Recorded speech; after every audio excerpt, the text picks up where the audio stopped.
جب معراج کا واقعہ ہوا تو یہ بہت عجیب و غریب واقعہ تھا. تو آقا کریم نے جب اعلان کیا کہ بتایا کہ اللہ نے یوں مجھے خلوتوں میں بلایا، تو قریش نے سمجھا کہ اس سے بڑھ کر اور موقع کیا ملے گا پراپیگنڈے کا. تو کہا ابو بکر کوئی نئی بات سنی ہے؟ کہا تم سنا دو. کہا اگر کوئی کہے کہ رات کی مختصر تنہائی میں مسجد حرام سے مسجد اقصی تک پہنچا ہوں پھر وہاں سے واپس بھی آ گیا ہوں تو بات ماننے میں آتی ہے؟ آپ نے برجستہ کہا بالکل ماننے میں نہیں آتی. اتنے مختصر وقت میں مسجد اقصی جائے اور پھر پلٹ کے بھی آ جائے، کم از کم 2 ماہ چاہیے. 1 مہینہ جاتے ہوئے لگتا ہے، 1 مہینہ آتے ہوئے لگتا ہے. کوئی چھو کے بھی آئے تو 2 ماہ چاہیے.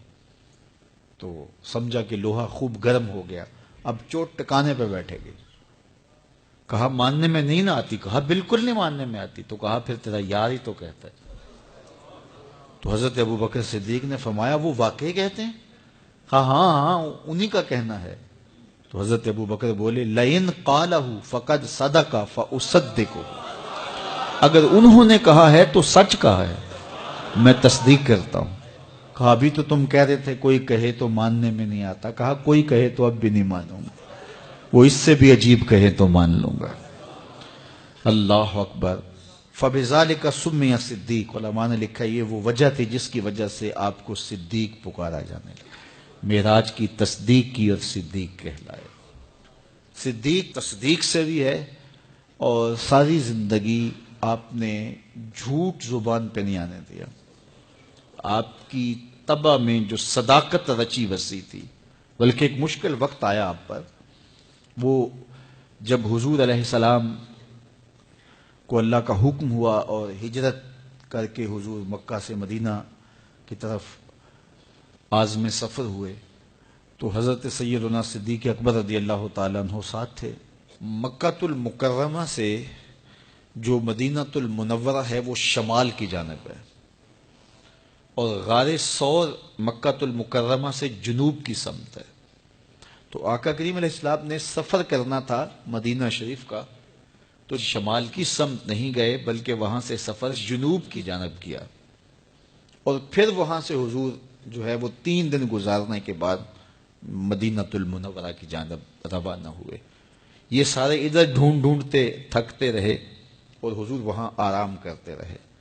اور 3 دن کے بعد جب ڈھونڈ کے ان کو کچھ نہ ملا تو آقا کریم وہاں سے نکلے اور سیدھا مدینہ المنورہ کی جانب عازم سفر ہوئے. انہوں نے 100 سرخ اونٹ حضور کی گرفتاری کے لیے انعام رکھا ہوا تھا. تو مختلف قبائل کے لوگ حضور کو ڈھونڈنے کے لیے نکلے تھے کہ بہت بڑا انعام ہے، 100 سرخ اونٹ ملیں گے. ایسے لوگ بھی تلاش کر رہے تھے جو حضور کو جانتے نہیں تھے. تو راستے کے اندر حضرت ابوبکر صدیق سے کوئی شخص ملا اور اسے شک پڑا کہ جن کو میں ڈھونڈ رہا ہوں کہ وہ کہیں یہی نہ ہو. تو اس نے حضرت ابوبکر صدیق سے پوچھا آپ کا نام؟ تو انہوں نے کہا میرا نام عبداللہ ہے، ابو بکر ہوں. تو اس نے پھر حضور کا پوچھا. اب حضور کو بھی ڈھونڈ رہے ہیں. آج امتحان آیا نا، صدیق اکبر کی صداقت کا امتحان آ گیا اور عشق کا امتحان آ گیا. اگر کہیں یہ حضور ہیں تو عشق گوارا نہیں کرتا کہ یہ گرفتاری عمل میں آئے، اور اگر کہیں کہ یہ حضور نہیں ہیں تو ابو بکر صدیق کیسے رہیں گے. آج کل تو وہ سڑکیں بن گئی ہیں اور سائن لگے ہوئے ہیں، آپ اکیلے یہاں سے نکلیں تو جہاں جانا چاہیں خود جا سکتے ہیں. اس وقت تو پہاڑی راستے ہوتے تھے، یا تو لوگ قافلوں کے ساتھ چلتے تھے، اور اگر کسی کو ہنگامی طور پہ اکیلے جانا پڑتا تو وہ گائیڈ ساتھ لیتا جو راستے بتاتا. اس کو عربی میں ہادی کہتے ہیں، ہادی، رہنما، گائیڈ جو راستہ بتاتا.